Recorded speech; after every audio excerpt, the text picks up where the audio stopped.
les caféinés! Qu'on soit dans les transports en commun, à la maison ou même en plein milieu de la nature, avec une console, son PC ou même son téléphone, le jeu vidéo nous accompagne sans cesse. Et il est de plus en plus facile d'accéder à cet univers au point où plus d'un Français sur deux joue de manière régulière. Et oui, les gros gamers, on sait.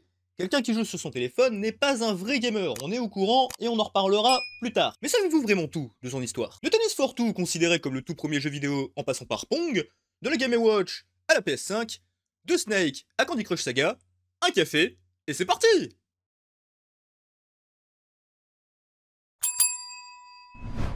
Prenons le Tardis et remontons le temps vers la fin de la Seconde Guerre mondiale, et plus précisément le début des années 40, avec l'apparition des premiers ordinateurs analogiques servant à l'effort de guerre, Colossus et ENIAC. Coûteux, peu fiables et affectés à des tâches uniques, vous vous en doutez, ce n'était pas de cette manière que le jeu vidéo pourrait naître, mais il faut un début à tout. Rome ne s'est pas construite en un jour. On ne s'attarde pas ici, on reprend notre route temporelle jusqu'à la fin des années 40 et la création des premiers ordinateurs, cette fois programmables, à Cambridge, Manchester et en Pennsylvanie, grâce à l'application de l'architecture dite de von Neumann.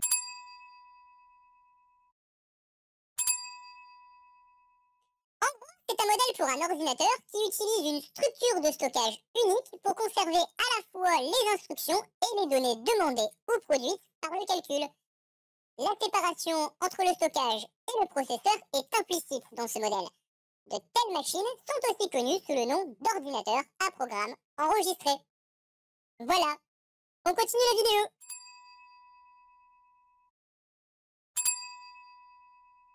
Devenu beaucoup plus intéressant pour les universités, les entreprises et les instituts publics, le développement de cette technologie va commencer à prendre de l'ampleur dans les années 50. C'est à partir de cette époque que les prédécesseurs du jeu vidéo vont naître. À l'époque, le jeu servait dans trois cas de figure. En programme d'entraînement militaire, de recherche scientifique, ou encore en guise de démonstration technique des capacités de la machine. Le jeu vidéo tel qu'on le connaît est encore bien loin dans les têtes. Les jeux n'avaient pas vocation à être distribués au grand public, mais chacun était déjà développé pour une machine bien précise. Et on constate qu'aujourd'hui encore le cas est présent, même s'il tend à disparaître avec le fait que les éditeurs programment leurs jeux pour différentes plateformes. D'ailleurs, les machines étaient généralement soit démontées, soit parties dans la recherche après présentation. De cette époque, il est impossible d'en déterminer quel fut le premier jeu, mais les bases étaient fondées. Malgré l'impossibilité de savoir quel fut le réel premier jeu, certains nous seront restés grâce à des brevets comme Cathode Ray Tube Amusement Device, un jeu sur écran à tube cathodique inventé en 1947 par les physiciens Thomas Goldsmith Jr. et Essel Rayman. Le but de ce jeu? Du tir sur cible. Bon, c'est un ancêtre de Fortnite en fait. Bon, on est clairement loin de nos FPS actuels. Là, on est juste sur un écran d'oscilloscope sur lequel on pose un film plastique. Pour la manette, c'est simple. Les boutons et interrupteurs de l'oscilloscope permettent d'influer sur la trajectoire du tir. Simple mais terriblement efficace. Malgré tout, encore aujourd'hui, l'on considère que ce jeu est le premier à proposer des graphismes avec un affichage électronique. Cependant, étant purement analogique et ne fonctionnant pas sur ordinateur, il se retrouve exclu de la majorité des définitions d'un jeu vidéo.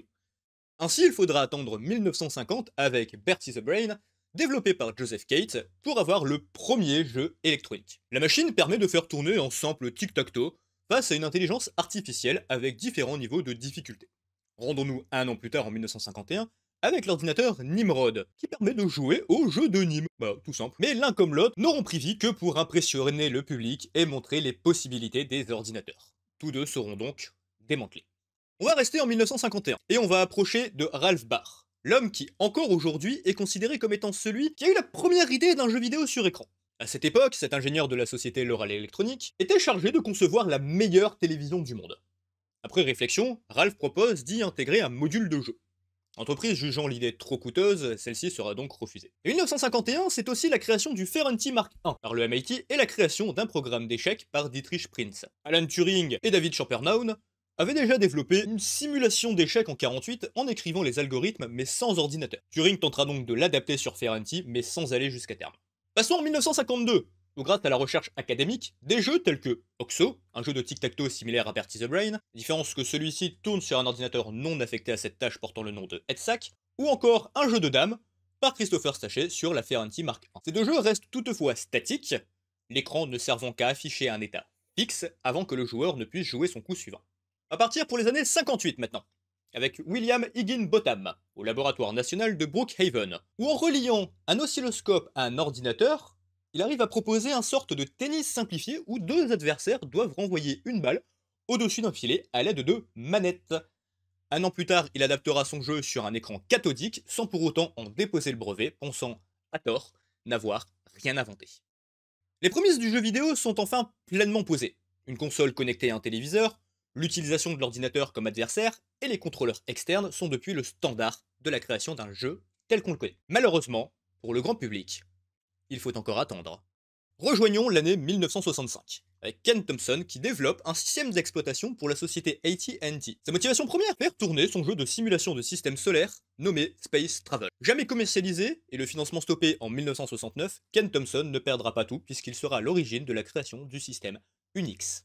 1966, Ralph Baer, encore lui, ingénieur chez Sanders Associates, crée une boîte pouvant se connecter au téléviseur et pouvant être vendue 20$.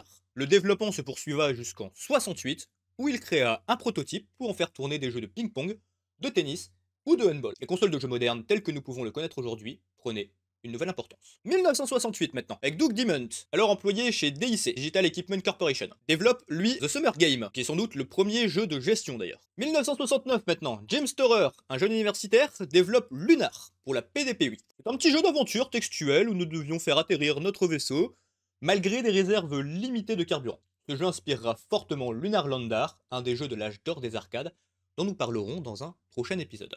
L'année 1962, notre dernière destination pour aujourd'hui.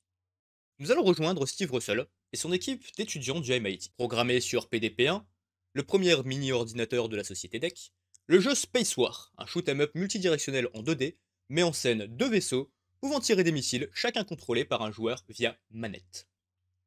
Ce jeu, à la différence des précédentes tentatives, fut rapidement distribué avec les nouveaux ordinateurs de DEC, et s'échangea même sur les prémices d'Internet. Encore aujourd'hui, beaucoup le considèrent comme le premier jeu vidéo largement diffusé et ayant eu une réelle influence sur la diffusion future des jeux vidéo, même si à l'époque, on ne parlait pas encore de jeux vidéo.